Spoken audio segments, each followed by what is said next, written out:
ప్రియమైన దేవుని ప్రజలారా, భూమి మీద నుండి మానవుని ప్రయాణం మరో లోకానికి కొనసాగుతుంది అన్న సంగతి ఆస్తికులైన వారు నమ్ముతున్నారు, నాస్తికులైన వారు నమ్మరు. ఆస్తికులు అంటే దేవుణ్ణి నమ్మిన వారు అని అర్థం, నాస్తికులు అంటే దేవుణ్ణి నమ్మని వారు అని అర్థం. వారు ఏ మతానికి చెందిన వారైనా సరే, ఆస్తికులు అంటే దేవుణ్ణి నమ్మేవాళ్ళు, నాస్తికులు అంటే దేవుణ్ణి నమ్మని వాళ్ళు. భూమి మీద మానవుని ప్రయాణం చాలా వింతైన ప్రయాణం. ఎందుకంటే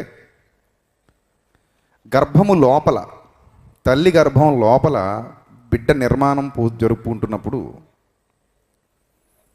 ఆ తల్లి గర్భం అనగా ఆ కడుపును తడిమి చూసిన ఆ మొదటి నెలలో లోపల ఎవరున్నారో ఎవరికి తెలియదు. బయటి వారు ఎవరు కూడా లోపల ఎవరున్నారో చెప్పలేరు. ఆ మొదటి నెలలో, తొలి నెలలో ఒకవేళ మనం డాక్టర్ల దగ్గరికి వెళ్ళి పరీక్షలు చేయించుకున్నా కూడా లోపల గర్భస్థ పిండ దశలో ఉన్నటువంటి చిన్న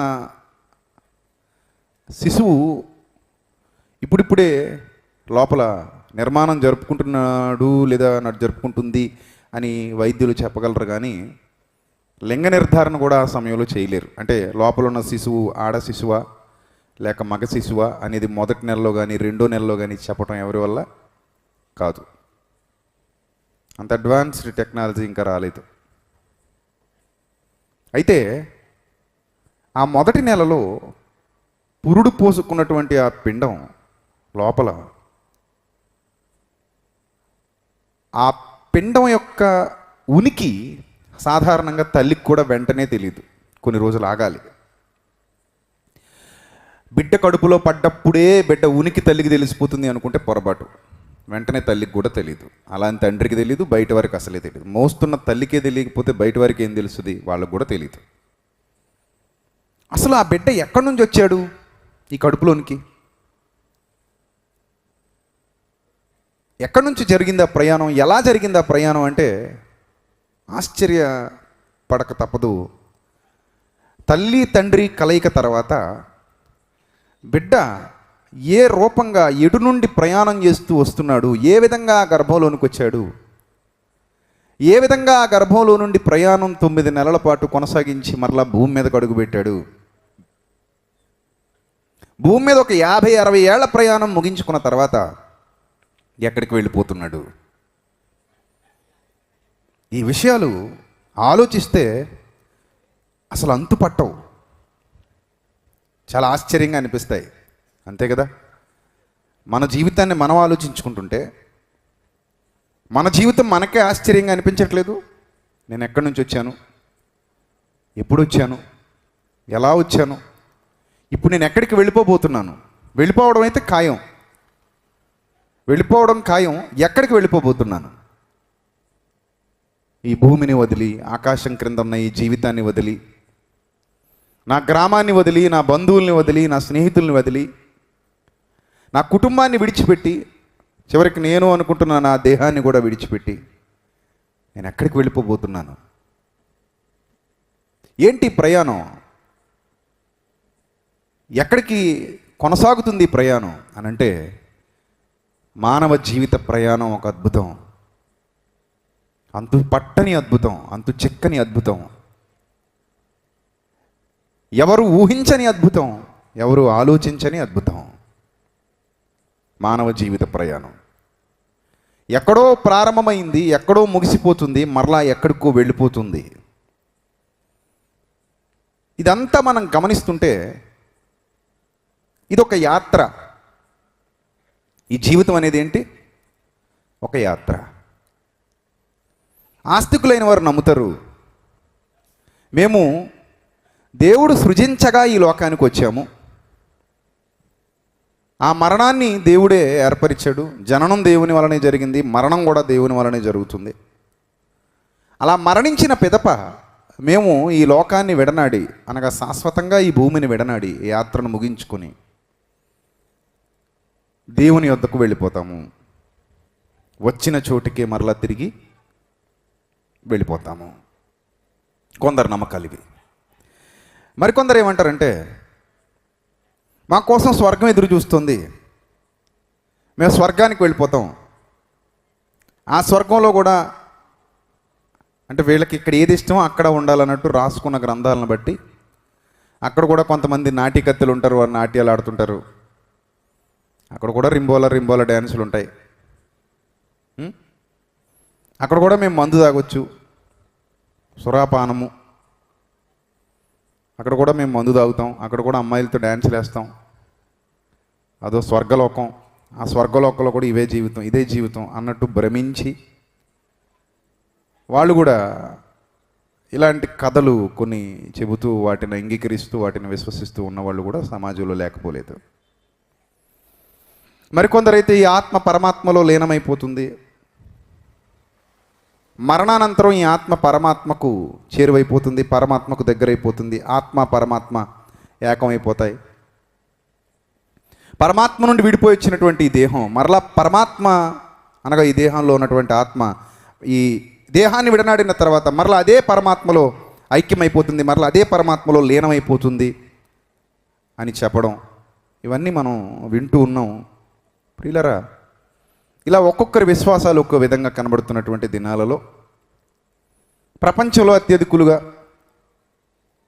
ప్రపంచంలో అనేక ప్రాంతాలకు అనేక దేశాలకు చెందినవారుగా, అన్ని భాషలలోనూ ఈ దివ్య గ్రంథాన్ని కలిగిన వారిగా కనబడుతున్నటువంటి అత్యంత అధిక శాతంలో ప్రపంచవ్యాప్తంగా ఉన్నటువంటి క్రైస్తవులు వారి యొక్క విశ్వాసం అనగా మన యొక్క విశ్వాసం ఏ విధంగా ఉంది అని అంటే, మన వాళ్ళని అడిగినా కూడా మన వాళ్ళు చెబుతారు, మేము కూడా మరణానంతర ప్రయాణంలో మేము పరలోకానికి వెళ్ళిపోతాము అంటారు. అంతే కదా? మరణానంతరం మన వాళ్ళు కూడా ఎక్కడికి వెళ్తారు చెప్పండి? ఎక్కడికి వెళ్తారు? పరలోకమునకు వెళ్ళిపోతారు. రైట్. చనిపోయిన ప్రతి వారి గురించి మనం ఏమని రాస్తామంటే పరలోకపు పిలుపు అని రాస్తాం. అవునా కదా? అలాగైనా రాస్తాం. చనిపోయిన వాళ్ళ గురించి ఫ్లెక్సీ వేసామనుకోండి, ఫోటో పెట్టి, ఆ ఫ్లెక్సీ మీద ఏమని రాస్తారు మీరు? పరలోకపు పిలుపు. అంటే వీళ్ళకి పిలుపు ఎక్కడి నుంచి వచ్చింది? పిలుపు ఎక్కడి నుంచి వచ్చింది? పరలోకము నుండి వచ్చింది. పరలోకము నుండి పిలుపు వచ్చింది కనుక ఈమె లేదా ఇతడు మరణించి ఎక్కడికి వెళ్ళిపోయాడు? పరలోకానికి వెళ్ళిపోయాడు. ప్రియులరా, పరలోకం నుండి పిలుపు రావడం అనేది అంత చిన్న విషయమా? మీరు ఒక్కసారి ఆలోచించండి. పరలోకం నుండి పిలుపు రావాలి అంటే అదంతా చిన్న విషయమా? చాలామంది ఉన్నారు కదా, ఎమ్మెల్యే గారి ఇంట్లో ఏదైనా వివాహం జరిగింది అనుకోండి, ఈ గ్రౌండ్లో చాలామంది ఉన్నారు కదా, ఇక్కడ పెద్దలు ఉన్నారు, చాలామంది వృద్ధులు ఉన్నారు, చాలామంది స్త్రీలు ఉన్నారు, పురుషులు ఉన్నారు. మీలో ఎవరికైనా పర్సనల్గా ఇంటికి ఇన్విటేషన్ కార్డు వస్తుందా? ఇంటికి వచ్చి ఆయన కార్డు ఇస్తాడా మీరు వివాహానికి రావాలి అని? అలా ఆయన మీ ఇంటికి వచ్చి మీకు కార్డు ఇచ్చేంత స్థితిలో ఇక్కడ ఎవరైనా ఉన్నారా? ఎవరైనా ఉంటే చేయి చూపించండి. నా ఇంటికి వచ్చి ఎమ్మెల్యే కార్డు ఇచ్చి వెళ్తాడండి వాళ్ళ ఇంట్లో పెళ్ళికి రమ్మని. ఇక్కడ ఎవరైనా చేయతారా? నాకైతే ఎవరు కనబడలా. మీ ఇంటికి ఎమ్మెల్యే గారు రారా కార్డు ఇవ్వడానికి? మీకు అంత పరిచయం లేదా? లేదు. సో ఈ ముందు వరుసలో కూర్చున్న వాళ్ళు ఎవరికైనా ఎమ్మెల్యే గారు మీ ఇంటికి వచ్చి కార్డు ఇస్తాడా? మా అమ్మాయి పెళ్ళికి రావాలి లేదా మా అబ్బాయి పెళ్ళికి రావాలని ఒకళ్ళు వాళ్ళకి ఎవరున్నారు నాకు తెలియదు ఉంటే కార్డు ఇస్తాడా? పోనీ పెళ్ళి కాకపోతే ఇంకోటి ఏదో శుభకార్యం అనుకోండి, పోనీ ఇల్లు ఓపెనింగ్ కావచ్చు, లేకపోతే ఇంకోటి ఏదో శుభకార్యం కావచ్చు, మా ఇంటికి మీరు తప్పకుండా రావాలి అని చెప్పి మీ దగ్గరకు వచ్చి కార్డు ఇస్తాడా? మీకు పిలుపు వస్తుందా? ఎమ్మెల్యే గారి ఇంట్లో ఏదైనా శుభకార్యం జరుగుతుంటే మీకు పిలుపు వస్తుందా? ఎవరైనా ఉన్నారు ఇక్కడ? ఎవరు లేరా? ఎవరు లేరు. ఇప్పుడు మీ ఓట్లు ఆయనకే వేశారా? వేశారు. లేదా ఇంకోళ్ళకి వేశారు, నాకు తెలీదు. ఇదే ఎలక్షన్ సభగాసమా? ఏదైనా ఎమ్మెల్యే గారి ఇంట్లో ఏదైనా జరిగితే మనకి కార్డు రాలేదు, పిలుపు రాలేదు, ఇన్విటేషన్ రాలేదు అంటే దాని అర్థం ఏంటి? ఎమ్మెల్యే గారి దృష్టిలో మనం లేము అని అర్థం. ఎమ్మెల్యే గారి దృష్టిలో మనం లేం కాబట్టి మనకేం రాలేదు, ఏం రాలేదు, కార్డు రాలేదు. ఒకవేళ ఎవరైనా ఉండుంటే ఎమ్మెల్యే గారి దృష్టిలో ఈ ఊరు ప్రెసిడెంట్ గారు ఉన్నారనుకోండి, ఖచ్చితంగా ప్రెసిడెంట్ గారికి ఏమొస్తుంది, కార్డు వస్తుంది. లేకపోతే ఆయన పార్టీలో ఎవరైనా ప్రధానమైన కార్యకర్త ఈ ఊరిలో ఉన్నారనుకోండి, ఖచ్చితంగా శుభకార్యం జరుగుతున్నప్పుడు ఏమొస్తుంది చెప్పండి, ఏమొస్తుంది, కార్డు వస్తుంది. లేదా ఆయన బంధువు ఎవరైనా ఇక్కడ ఉన్నారనుకోండి, ఆయనకి బాగా క్లోజ్గా ఉన్న బంధువు ఈ ప్రాంతంలో ఎవరైనా ఉన్నారనుకోండి, ఖచ్చితంగా ఆయనకి ఏమొస్తుంది, ఇన్విటేషన్ వస్తుంది. అంటే ఇన్విటేషన్ రావాలి అంటే ఎమ్మెల్యే గారి దృష్టిలో మనకంటూ ఏముండాలట, ఒక స్థానం ఉండాలి, ఒక విలువ ఉండాలి. ఇది ఎమ్మెల్యే గారి పరిధి. ఇంకా ఎంపీ గారి పరిధికి వెళ్దాం. ఎమ్మెల్యే పరిధిలోనే మనకి ఇన్విటేషన్ రాలేదంటే ఎంపీ పరిధిలో వస్తుందా? ఇంకా అది మాట్లాడుకోవాల్సిన అవసరం లేదనుకుంటాను. తర్వాత మంత్రి స్థాయికి వెళ్దాం. మంత్రుల నుంచి ఏమైనా ఇన్విటేషన్లు వస్తాయా? రావు. అది అయిపోయింది. పోనీ ముఖ్యమంత్రి గారి దగ్గర నుంచి ఏమైనా ఇన్విటేషన్ వస్తుందా మనకి? సార్ ఎమ్మెల్యేకే దిక్కులేదు ముఖ్యమంత్రి అంటారేంటండి మీరు అంటారా? సో ముఖ్యమంత్రి నుంచి కూడా మనకి ఇన్విటేషన్ వచ్చే అవకాశం లేదు. ఎందుకంటే మన స్థాయి వాళ్ళ స్థాయికి సమానమైనది కాదు. మనం చిన్నవాళ్ళం, వాళ్ళు మనకంటే పెద్ద స్థాయిలో ఉన్నారు కనుక వాళ్ళు మనలాంటి వాళ్ళను పట్టించుకోరు. వాళ్ళ స్థాయికి సమానంగా ఉన్న వాళ్ళకి ఇన్విటేషన్లు ఇస్తారు. మనం మనకొకవేళ ఇన్విటేషన్ ఇవ్వాలి అంటే వాళ్ళ దృష్టిని ఆకర్షించిన వాళ్ళమై ఉండాలి, వాళ్ళ మనస్సులో స్థానాన్ని సంపాదించుకున్న వాళ్ళమై ఉండాలి. అదిగాక మనుషులు కాబట్టి వాళ్ళకి పక్షపాతం ఉంటుంది, స్వార్థం ఉంటుంది. మనుషులు ఎవరికైనా అలాంటివి ఉండడం కామన్. కాబట్టి వాళ్ళు మనకి ఇన్విటేషన్ ఇవ్వడం అనేది జరగకపోవచ్చు. ఒకళ్ళు నిజంగా ఇచ్చేస్తే మనం ఉంటామా? ఊరికే ఉంటామా? నిలబడతాం? ఊరి మీద నిలబడతామా? మీకే ఎవరికైనా ఎమ్మెల్యే గారి ఇంటి నుంచి పర్సనల్గా కార్డు వచ్చింది అనుకోండి, ఇన్విటేషన్ వచ్చింది అనుకోండి, ఊరంతా తిప్పి ఇదిగో ఇది నాకు ఎలాగైతే జేబుకు పెట్టారో అలా మెడలో తగిలించి తిరగరు కార్డు. అది చిన్న దారం కట్టుకుని మెడలో చైన్లాగా వేసుకుంటారు. వేసుకొని చూసావా నాకు ఎమ్మెల్యే గారి ఇంటి దగ్గర నుంచి కార్డు వచ్చింది, చూసావా నాకు ఎంపీ గారు ఇన్విటేషన్ ఇచ్చారు, చూసావా నాకు మంత్రి గారు నన్ను పెళ్ళికి పిలిచారు, చూసావా నన్ను ప్రధానమంత్రి పిలిచాడు అని చెప్పి ఇది మెడలో వేసుకుని చూపించుకుంటూ తిరుగుతాం. ఎందుకంటే ఆ పిలుపు చాలా విలువైన పిలుపు. అంతేనా? ఆ పిలుపు ఎంతో విలువైన పిలుపు కదండి, చాలా విలువైన పిలుపు అండి అది. ఇప్పుడు నేను పాయింట్కి వస్తున్నాను. ఇప్పటి వరకు నేను చెప్పిన వాళ్ళందరూ భూలోకానికి సంబంధించిన వారు. వీళ్ళు గొప్పవాళ్ళ, భూలోకం గొప్పదా, పరలోకం గొప్పదా? చెప్పాలి. ఏది గొప్పది? పరలోకమే గొప్పది. ఇప్పటి వరకు నేను చెప్పినటువంటి సెలబ్రిటీస్ ఎవరైతే ఉన్నారో వీళ్ళు గొప్పవాళ్ళ, ఆ పరలోకపు తండ్రి గొప్పవాడా? ఎవరు గొప్ప? పరలోకపు తండ్రే గొప్ప. ఎందుకంటే చిరంజీవి గారు బ్రతకాలన్నా, నరేంద్ర మోడీ గారు బ్రతకాలన్నా, మంత్రులు బ్రతకాలన్నా, ఎమ్మెల్యేలు బ్రతకాలన్నా, ఎంపీలు బ్రతకాలన్నా, ప్రపంచ దేశాధినేతలు బ్రతకాలన్నా, ప్రపంచ చక్రవర్తులు బ్రతకాలన్నా ఊపిరివ్వాలంటే ఎవరివ్వాలి? ఆ పరలోకపు తండ్రి ఇవ్వాలి. వాళ్ళు ఊపిరి పీల్చాలి. ఆ ఊపిరి ఎవరివ్వాలి? పరలోకపు తండ్రి ఇవ్వాలి. వాళ్ళని పుట్టించింది ఎవరు? పరలోకపు తండ్రి. ఈ సృష్టిని అంతటిని నడిపించేది ఎవరు? పరలోకపు తండ్రి. సమస్తాన్ని కలిగించింది ఎవరు? పరలోకపు తండ్రి. పరలోకపు తండ్రి లేకపోతే భూమి మీద మానవాళి మనుగడే లేదు. ఇప్పుడు ఆలోచించండి ప్రియులరా, వీళ్ళ దగ్గర నుంచి పిలుపు వస్తేనే చచ్చిపోతున్నారు కొంతమంది, చచ్చిపోతే చాలంటున్నారు కొంతమంది. మరి పరలోకపు తండ్రి దగ్గర నుండి పిలుపు అంటే అది సామాన్యమైన విషయమా? ఎమ్మెల్యే గారి దగ్గర పిలిపే ఎవడబడితే వాడికి రాదు, ఎంపీ దగ్గర నుండి పిలిపే ఎవడబడితే వాడికి రాదు, ఒక మంత్రి దగ్గర నుండి పిలుపు ఎవడబడితే వాడికి రాదు, ఒక సినిమా నటుడి దగ్గర నుండి పిలుపు ఎవడబడితే వాడికి రాదు, ఒక సెలబ్రిటీ దగ్గర నుండి ఎవడబడితే వాడికి పిలుపు రాదు, అంటే ఇన్విటేషన్ రాదు. అలా వస్తే మనం ఇంకా తట్టుకోలేము, చాలా పబ్లిసిటీ చేసుకుంటాం, నాకు పిలుపు వచ్చిందని. మరి ఏ విధంగా ఓ క్రైస్తవుడా నీ పోస్టర్లో పరలోకపు పిలుపు అని వేసుకున్నావు? ఏ విధంగా? పరలోకపు పిలుపు వచ్చింది అని నువ్వు ఎలా నమ్మగలుగుతున్నావు? ఏ విధంగా నమ్మావు నువ్వు?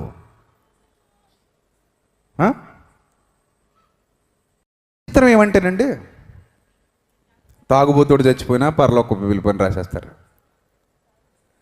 శుభ్రంగా తాగి తాగి తాగి తాగి చచ్చిపోయాడు అనుకోండి, వాడు ఎప్పుడో పెళ్లి బాప్తిస్మం పొందాడు అనుకోండి, కుటుంబ సభ్యులు ఒప్పుకోరు. అయ్యగారు అన్నాడు అనుకో, అమ్మ తాగి తాగి చచ్చిపోయాడమ్మా, వీడికి ఎందుకమ్మా పరలోకపు పిలుపు అన్నాడు అనుకో, ఇంకా రేపటి నుంచి మళ్ళీ కుటుంబం సంఘానికి రాదు. అతను నోరు కూడా నొక్కేస్తారు, అయ్యగారు నోరు కూడా నొక్కేస్తారు. ఏమని రాస్తారు? పరలోకపు పిలుపు. అందులో ఏమని రాస్తారు తెలుసా? మంచి పోరాటము పోరాడి తిని నా పరుగు కడముట్టించి తిని. ఏమంటే వచనమే కదా, రాసుకోవడానికి ఏముంది, రాసేసుకోవచ్చు.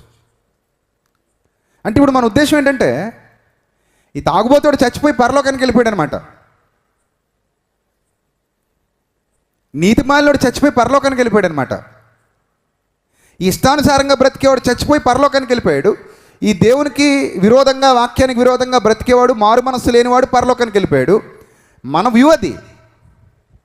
మనం ఏమనుకుంటున్నామంటే, చనిపోయిన వెంటనే మనిషి ఎక్కడికి వెళ్ళిపోతాడు? ఇంకా పరలోకానికి వెళ్ళిపోతాడు. దేవుడి దగ్గర నుంచి పిలుపు వచ్చేసింది, పరలోకపు పిలుపు. మంచి పోరాటం పోరాడేశాడట, పరుగు కడముట్టించేశారట. వచనం ఉంది కదా అని మనం చక్కగా రాసుకుంటామండి. ప్రియులరా, ఎప్పుడైనా ఆలోచించారా అదంత ఈజీయా? అంత ఈజీ అండి అది. అంత ఈజీగా మనం పరలోకానికి వెళ్ళిపోతామండి. విశ్వాసం అవసరం లేదా? మారు మనస్సు అవసరం లేదా? దేవుని కొరకు బ్రతకాల్సిన అవసరత లేదా? దేవుని చిత్తాన్ని భూమి మీద నెరవేర్చవలసిన అవసరత లేదా? ఆయన యందు భయభక్తులు కలిగి జీవించాల్సిన అవసరత లేదా? ఆయన మనసులో మనకంటూ ఒక స్థానాన్ని సంపాదించుకోవలసిన అవసరత లేదా?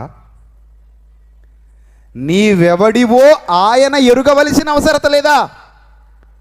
ఒక ఎమ్మెల్యే గారి ఇంటి నుండి నీకు ఇన్విటేషన్ రావాలంటే నీవెవడవో ఎమ్మెల్యే గారు ఎరిగి ఉండాలి. అంతేనా? అవునా కదా? కరెక్టే కదా? నీవెవరవో ఎవరు ఎరగాలి? ఎమ్మెల్యే గారు ఎరుగు ఉండాలి. ఆయన గనక నిన్ను ఎరుగకపోయి ఉండుంటే నీ ఇంటికి అసలు ఇన్విటేషనే రాదు. మరి అలాంటిది దేవునిని నువ్వెరిగినందుకు నీకు పరలోక పిలుపుని నువ్వు రాసేసుకుంటున్నావు. దేవుడు నిన్నెరగవలసిన అవసరత లేదా అని నేను అడుగుతున్నాను ఈ రాత్రి. దేవుడికి నువ్వు తెలియాలా? నువ్వు దేవునికి తెలియాలా? ఎవరు ఎవరిని ఎరగాలి చెప్పండి? చిరంజీవి గారు ఎంతమందికి తెలుసు? చేయొద్దండి. చిరంజీవి గారు ఎంతమందికి తెలుసు? నాకు చిరంజీవి గారు తెలుసు అన్నవాళ్ళు చేయొద్దండి. నేను ఒక్కడండి, మిగిలిన చేయొద్దండి. ఇప్పుడు నాకు చిరంజీవి గారు తెలుసు. నేను చాలా సినిమాలు చూశాను ఆయనవి.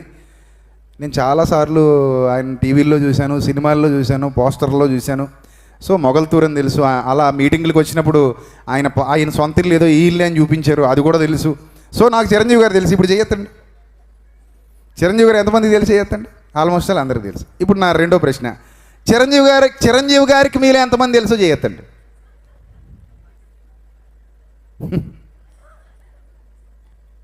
చెప్పండి, చేయొద్దండి. నేను బాగా తెలిసాను చిరంజీవికి, మేము ఇద్దరం కలిసి చదువుకున్నాను వాళ్ళు ఎవరైనా చేయొద్దండి ఇక్కడ. నేను అభిమాన సంఘానికి అధ్యక్షుడిని, నేను బాగా తెలుసు అన్న వాళ్ళు ఎవరైనా ఉన్నారు ఇక్కడ? సో నా చెయ్యి లేవదు, మీ చెయ్యి లేవదు అంటే ఇక్కడ విషయం ఏంటంటే, మనం ఎవరో అతనికి తెలీదు, కానీ అతను ఎవరో మనందరికీ తెలుసు. చిరంజీవి గొప్పోడా, దేవుడు గొప్పోడా? చెప్పండి. ఇప్పుడు దేవుడే కదండి. ఇప్పుడు నా పాయింట్ ఏంటంటే, మామూలు ఒక సెలబ్రిటీకే మనం ఎవరో తెలీదు, అతని దగ్గర నుంచి మనకి ఇన్విటేషన్ రాదు. దేవుడికి మనం ఎవరో తెలియకుండా మనం పరలోకానికి వెళ్ళిపోగలమా? అరే తెలియకుండా ఎలా పుట్టించుకుంటాడండి? ఆయనే కదా నన్ను పుట్టించింది. సో నేను ఆయనకు తెలుసు కాబట్టే కదా పుట్టించాడు. లాజిక్కే కదా. మరి అంతే కదా. తెలియకుండా నన్ను పుట్టించాడా? తెలియకుండా నాకు అవయవ నిర్మాణం చేశాడా? తెలియకుండా నా తల్లి గర్భంలో నన్ను ప్రవేశపెట్టాడా? తెలియకుండానే 9 నెలల పాటు నాకు ఇంత చక్కటి నిర్మాణాన్ని చేసి ఈ లోకానికి పంపించాడా? సో నేనెవరో దేవునికి బాగా తెలుసు అని నువ్వంటే అది చాలా పొరపాటు. ఎందుకంటే బైబిల్లో ఒక విచిత్రమైన సందర్భం ఉంది. ఆయన మీరెవరో నాకు తెలీదు అని కొన్ని సందర్భాల్లో మాట్లాడినట్టుగా మనకు కనబడుతుంది. ఒకసారి చూద్దాం. మత్తయి సువార్త 25వ అధ్యాయము 11వ వచనం.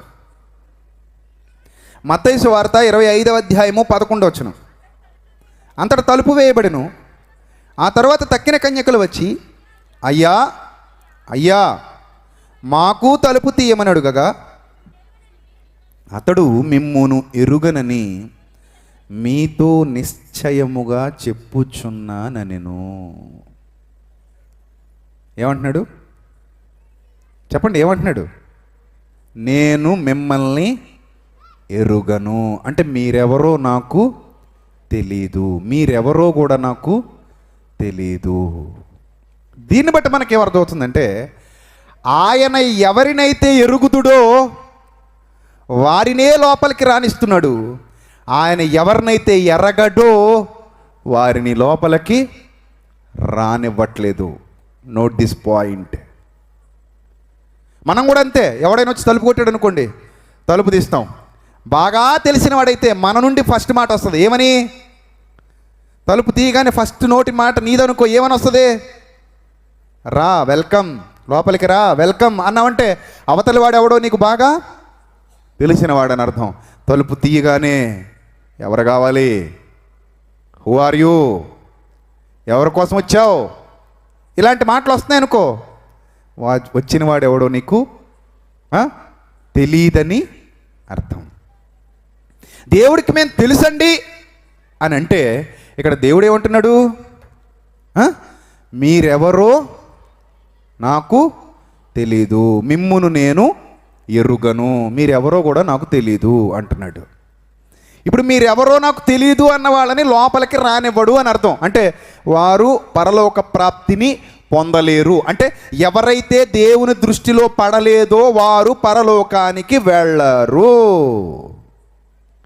ఎవరైతే దేవుని దృష్టిలో లేరో వారికి పరలోకం నుండి ఎలాంటి ఆహ్వానము రాదు. మనం చచ్చిపోయిన తర్వాత పరలోకపు పిలుపని ఫ్లెక్సీ మీద రాసేసుకుంటే అది మన అజ్ఞానమే తప్ప, ఒక్కసారి నిశితంగా పరిశీలన చేస్తే ఇతడు నిజంగా దేవుని దృష్టిలో పడిన వాడేనా? దేవుడు ఇతనిని ఎరుగుదుడా? ఈమెను దేవుడు ఎరుగునా? దేవుడు ఈమెను ఎరిగిన వాడేనా? ఈమెను దేవుడు ఎరిగినట్లయితే ఈమెను దేవుడు పరలోకమునకు ఆహ్వానిస్తాడు.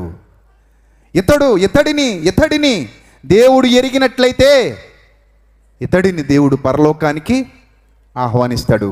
ఒకవేళ దేవుడు మనలను ఎరుగకుండిన ఎడల పరలోక ప్రవేశం నిషిద్ధం, పరలోకానికి వెళ్ళటం సాధ్యం కాదు. అంటే మానవుడు దేవుని దృష్టిని ఆకర్షించాలి, మానవుడు దేవుని దృష్టిలో పడాలి, మానవుడు దేవుని దృష్టిలో పడే విధంగా బ్రతకాలి. అర్థమవుతుందన్నమాట. మానవుడు పరలోకానికి వెళ్ళాలి అనుకుంటే, ఒక మనిషి పరలోక ప్రాప్తిని పొందాలి అనుకుంటే, పరలోక భాగ్యాన్ని మానవుడు సంపాదించుకోవాలి అనుకుంటే, ఆ మానవుడు దేవుని దృష్టికి అనుకూలంగా బ్రతికిన వాడై ఉండాలి, దేవుని దృష్టిలో పడాలి, దేవుడు అతనిని బట్టి ఆనందించువాడై ఉండాలి, దేవుడు అతనిని బట్టి లేదా ఆమెను బట్టి సంతోషించేవాడై ఉండాలి. అలాంటి బ్రతుకు ఈ చిన్న జీవితంలో ఎవడైతే బ్రతుకుతాడో వాడే దేవుని దృష్టిలో ఉంటాడు, వాడే నిత్య జీవితానికి వెళతాడు. లేకపోతే మీరెవరో నాకు తెలియదు అంటాడు. విచిత్రం ఏంటంటే చాలామంది విశ్వాసులు అనుకుంటారు, విశ్వాసులుగా మనం తెలియదు కానీ మేము తెలియదేమో కానండి దేవుడికి అయ్యగారు మాత్రం బాగా తెలుస్తారండి అనుకుంటారు. కామన్ కదా, అంతేనా? విశ్వాసులు ఏమనుకుంటారంటే, బేసిక్గా చాలామంది విశ్వాసులు ఏమనుకుంటారంటే, మా ప్రార్థన కంటే కూడా అయ్యగారు ప్రార్థన చేస్తే దేవుడు తొందరగా వింటాడు. ఎందుకంటే ఆయన దేవుని సేవకుడు కాబట్టి, దైవజనుడు కాబట్టి. మా ప్రార్థన అయినా దేవుడు తొందరగా వింటాడో వినడో కానీ డౌట్. కానీ దేవుడు ఈయన ప్రార్థన చేస్తే మాత్రం, అయ్యగారు ప్రార్థన చేస్తే మాత్రం, లేదా మా సేవకుడు ప్రార్థన చేస్తే మాత్రం, ఈ ప్రసంగికుడు ప్రార్థన చేస్తే మాత్రం దేవుడు వింటాడు అని అనుకుంటారు. ప్రియులరా, ఒక విషయం చెప్పమంటారా? దేవుడికి సేవకుడు, విశ్వాసి అనే పక్షపాతం ఉండదండి. ఇంకొక విషయం చెప్పమంటారా? ఒక సందర్భంలో కొంతమంది వెళ్ళి దేవుణ్ణి అడుగుతున్నారు, అయ్యయ్య మమ్మల్ని గుర్తించలేదా నువ్వు, మేము మేము అంటుంటే వాళ్ళతో కూడా అంటున్నాడు, మీరెవరో కూడా నాకు తెలీదు అన్నాడు. ఇదేం విచిత్రం అండి. ఈ సేవకుల్ని కూడానా అన్నాడు, సేవకుల్ని కూడా అన్నాడా అన్నాడు. ఎక్కడన్నాడు? మత్తయి సువార్త. అదే మత్తయి సువార్త చూడండి ఒక్కసారి మీ గ్రంథాన్ని తెరిచి. అదే మత్తయి సువార్త 7వ అధ్యాయము 22వ వచనం చూద్దాం ప్రియులారా. అదే మత్తయి సువార్త 7వ అధ్యాయము 22వ వచనం చూడాలి. ఆ దినమందు అనేకులు నన్ను చూచి, ప్రభువా ప్రభువా, మేము నీ నామమున ప్రవచింపలేదా? అంటే గొప్ప ప్రవచన వరం కలిగినటువంటి ఆయన అనమాట ఈయన. మేము నీ నామమున ప్రవచింపలేదా? నీ నామమున దయ్యములను వెళ్ళగొట్టలేదా? నీ నామమున అనేకమైన అద్భుతములు చేయలేదా అని చెప్పుదురు. అప్పుడు నేను మిమ్మును ఎన్నడును ఎరుగను, నేను మిమ్మును ఎన్నడును ఎరుగను, అక్రమము చేయువారలారా నా యొద్ద నుండి పొండని వారితో చెప్పుదును. చూసారా? చాలా మందితో దేవుడు నీవెవరో నేను ఎరుగను అని చెబుతున్నట్టుగా మనకు అర్థమవుతుందండి. చదువుతున్న లేఖన భాగాలన్నిటినీ జాగ్రత్తగా పరిశీలన చేస్తుంటే మనకేమర్థమవుతుందంటే, మీరెక్కడి వారో నేను ఎరుగను, మీరెవరో కూడా నేను ఎరుగను. ఇందులో పెద్ద పెద్ద వాళ్ళు కూడా ఉన్నట్టున్నారు కదా. మరి ఇక్కడ ప్రవచింపలేదా అని అడిగేవాళ్ళు ఉన్నారు. అంటే వీళ్ళు ఎక్కడెక్కడో చాలా పెద్ద పెద్ద ప్రవచనాలు చెప్పే ఉండి ఉంటారు. అవి దేవునికి అంగీకారములైనవి కాక మీరెవరో నాకు తెలియదు అనేసాడు. ఆ తర్వాత ఇంకా చాలామంది అంటున్నారు, దయ్యాలు వెళ్ళగొట్టామంటున్నారు, అద్భుతాలు చేసామంటున్నారు. ఇందులో అనేకులు ఉన్నారట. 22వ వచనంలో అదే మాట వాక్యం సెలవిస్తుంది. ఏమని వ్రాయబడింది అక్కడ?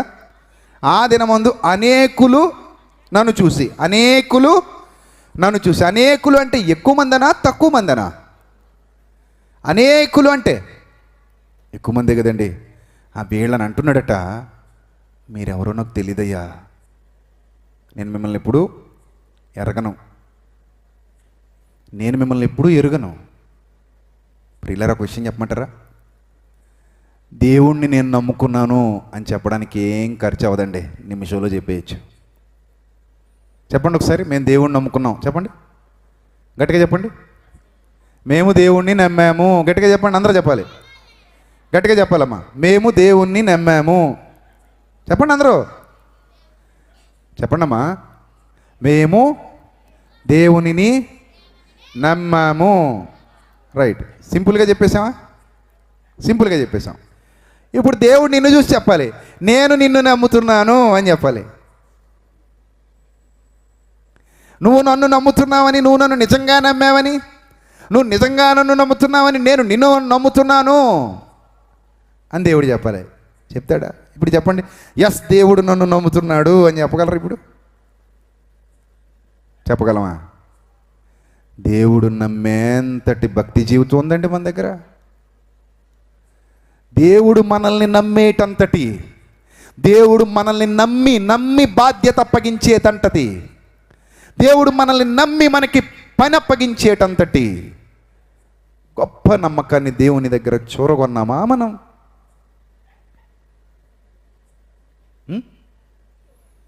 దేవుడు నిన్ను నమ్ముతున్నాడా? నువ్వు దేవుణ్ణి నమ్ముతున్నావా? చాలా వ్యత్యాసం ఉంది సోదరా, చాలా. నేను దేవుణ్ణి నమ్ముతున్నాను అని చెప్పడం చాలా ఈజీ, కానీ దేవుడు నిన్ను నమ్ముతున్నాడు అని చెప్పించుకోవడం చాలా కష్టం, చాలా కష్టం. దేవుడు నా దృష్టిలో ఉన్నాడు చాలా ఈజీ. దేవుని దృష్టిలో నువ్వున్నావు చాలా కష్టం.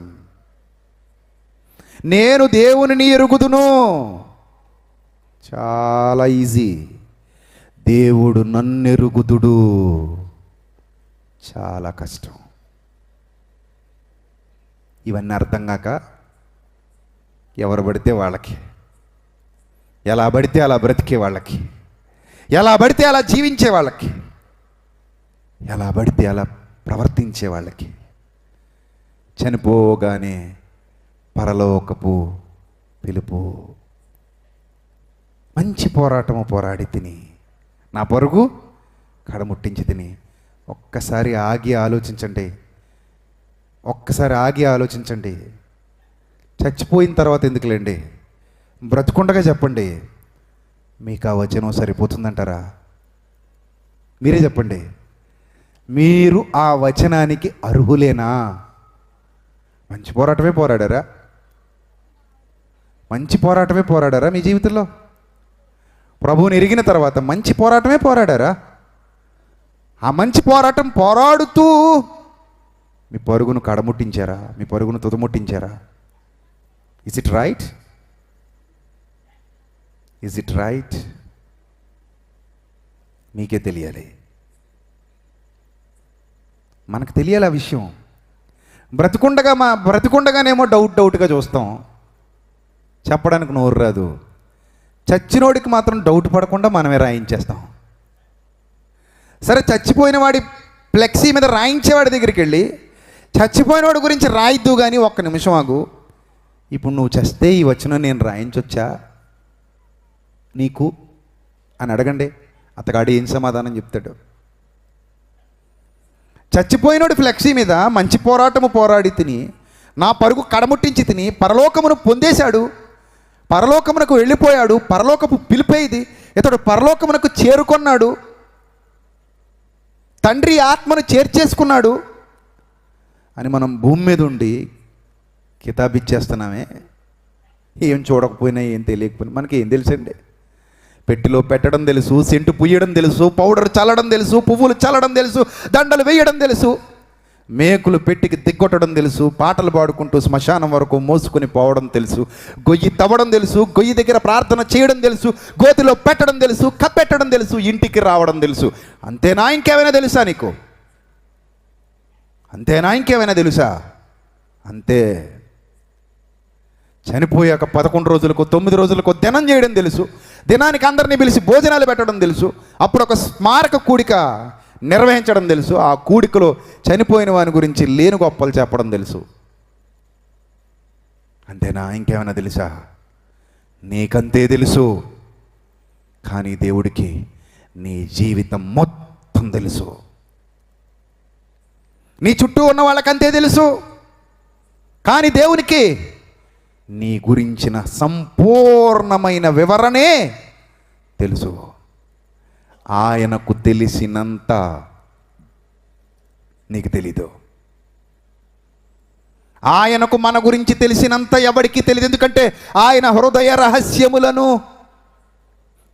రహస్యములను ఎరిగినవాడు. ఓ మానవుడా, నీకు ఆలోచన పుట్టక మునుపే నీ తండ్రికి నువ్వేం ఆలోచించబోతున్నావో తెలుసు. మరి నిన్ను ఏ విధముగా ఆయన ఎరిగినవాడు, ఏ విధంగా నువ్వు ఆయన దృష్టిలో పడ్డావు, ఏ విధంగా ఆయనను నువ్వు సంతోషపరిచావు, ఏ విధంగా నువ్వు ఆయన్ని ఆనందపరిచావు, ఏ విధంగా నిన్ను ఆయన పరలోకానికి చేర్చుకుంటాడు అనుకుంటున్నావు, ఏం చూసి నిన్ను పరలోకానికి రాణిస్తాడు అనుకుంటున్నావు, ఏం చేసావు నువ్వు ఆయన కోసం? ఏం చేశావు? ఆయనను సంతోషపరిచే కార్యం ఏదైనా నీ బ్రతుకులో జరిగించావా? ఆయన సంతోషించే విధంగా ఏనాడైనా బ్రతికి చూపించావా? ఆయన వ్రాయించిన జీవగ్రంథాన్ని అధ్యయనం చేసి తప్పులు దిద్దుకునే ప్రయత్నం ఏనాడైనా చేశావా? తండ్రి, నేను నీకు వ్యతిరేకమైన మార్గాలలో చాలా కాలమే నడిచాను, చాలా విషయాలలో నడిచాను, నన్ను కనికరించు తండ్రి అని ఏనాడైనా ఆయన పాదాల మీద పడి ప్రార్థించావా? ప్రభువా, నీ చిత్తము యొక్క సంపూర్ణతలోనికి నన్ను నడిపించు ప్రభువా, నీ కొరకు స్థిరముగా యథార్థముగా బ్రతికే భాగ్యాన్ని ఇవ్వు ప్రభువా అని ఏనాడైనా వేడుకున్నావా? నిన్ను బట్టి నీ తండ్రి సంతోషంగా ఉన్నాడా? నిన్ను బట్టి నీ తండ్రి ఆనందంగా ఉన్నాడా?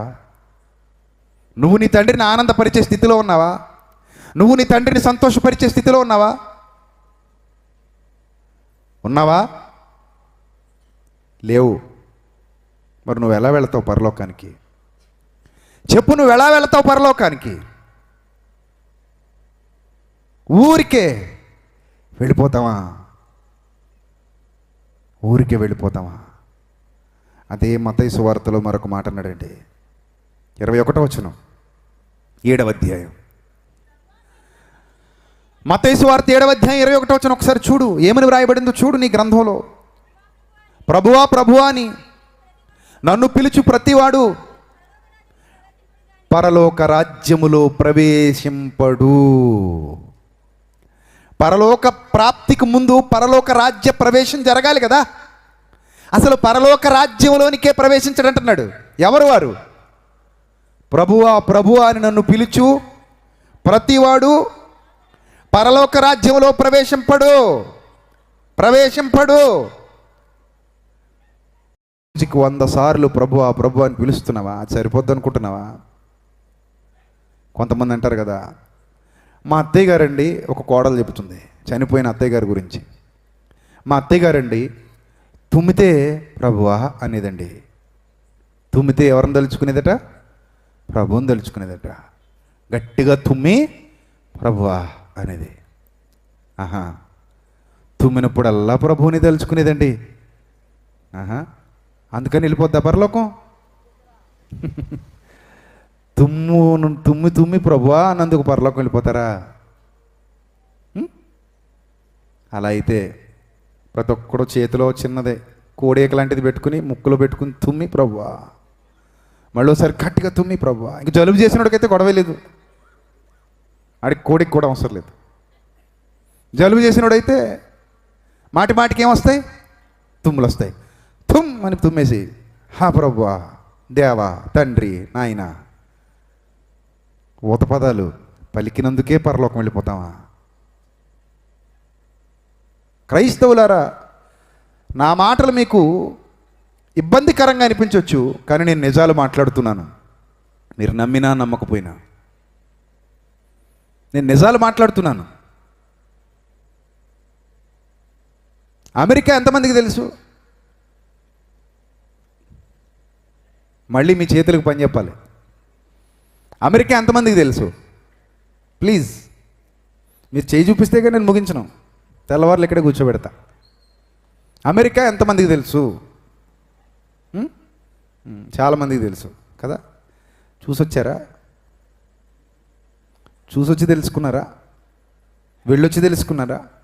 విని తెలుసుకున్నారా? విని తెలుసుకున్నారు. మరి వెళ్ళాలంటే వెళ్ళగలరా? మీలో ఎవరైనా వెళ్ళాలి అనుకుంటే వెళ్ళగలరా? వెళ్ళాలి అనుకుంటే మొదట నీకు అమెరికా నుండి వీసా రావాలి. అర్థమవుతుందా? నువ్వు భారతదేశం నుండి అమెరికా వెళ్ళడానికి నీకు అమెరికా నుండి ఏం రావాలి? వీసా రావాలి. వీసా వచ్చేసింది కదా, ఇంక వెళ్ళిపోదాం అనుకుంటే ఇంటర్వ్యూ ఉంటుంది. ఇంటర్వ్యూకి అటెండ్ అవ్వాలి. అక్కడ చిన్న మిస్టేక్ మాట్లాడినా క్యాన్సిల్ అంటాడు. అక్కడ ఉన్నాడు ఆడు అసలే పిచ్చోడు, ఎవరి మాట ఎండు. ఎందుకంటే అక్కడ ఇండియా వాడు కూర్చోడు, అమెరికా వాడు కూర్చుంటాడు. వాడు అడిగిన క్వశ్చన్ నువ్వు సరిగ్గా ఆన్సర్ చెప్పిన వాడికి సరిగ్గా వినబడకపోయినా క్యాన్సిల్ అంటాడు, అంతే. మళ్ళీ అప్లై చేసుకో అంటాడు. అరే నేను కరెక్ట్ ఆన్సర్ ఇచ్చాను కదా, నువ్వేంటి అంటే నాకు వినబడలే, వెళ్ళు అంటాడు. అమెరికా వెళ్ళడమే అంత కష్టమైతే పరలోకం గొప్పదా, అమెరికా గొప్పదా? మళ్ళీ చెప్పండి. పరలోకం గొప్పదా, అమెరికా గొప్పదా? పరలోకం గొప్పది కదండి. అమెరికా వెళ్తే వారం ఉంటావు, నెల ఉంటావు, లేదా 2 నెలలు ఉంటావు. పోనీ అక్కడే బ్రతికితే ఒక 60 ఏళ్ళు ఉంటావు, 50 ఏళ్ళు ఉంటావు. పరలోకంలో యుగ యుగాలు ప్రపంచ దేశాల వాళ్ళందరూ ఉండాలి. అమెరికా వాడు కూడా ఎక్కడికి వెళ్ళాలి చచ్చినట్టు? పరలోకానికి వెళ్ళాలి. నా దేశానికి నువ్వు రావాలంటే నా పర్మిషన్ కావాలనేవాడు కూడా పరలోకం వెళ్ళాలంటే ప్రభువు పర్మిషన్ కావాలి. ప్రభువు పర్మిషన్ లేకుండా ఎవ్వడు పరలోకంలో అడుగు పెట్టడం సాధ్యం కాదు. ప్రభువుకు నువ్వు తెలుసా? నిన్నే వాక్యం అడుగుతోంది, సూటిగా ప్రశ్నిస్తోంది వాక్యం నిన్నే. నువ్వు అసలు ఎవడో ప్రభువుకు తెలుసా? Who are you? ప్రభువుకు తెలుసా? ప్రభువుకు నువ్వు తెలియకుండా నువ్వు పరలోకానికి వెళ్ళగలవా? మీరెక్కడి వారు, నేను మిమ్మును ఎరుగను అన్నాడే. ప్రభువా ప్రభువా అని నన్ను పిలుచు ప్రతివాడు పరలోక రాజ్యంలో ప్రవేశింపడు అని అంటున్నాడే. పరలోక రాజ్యంలోనే ప్రవేశించకపోతే యుగ యుగాలు నిత్య జీవితంలో ఎలాగూ ఉండగలడు?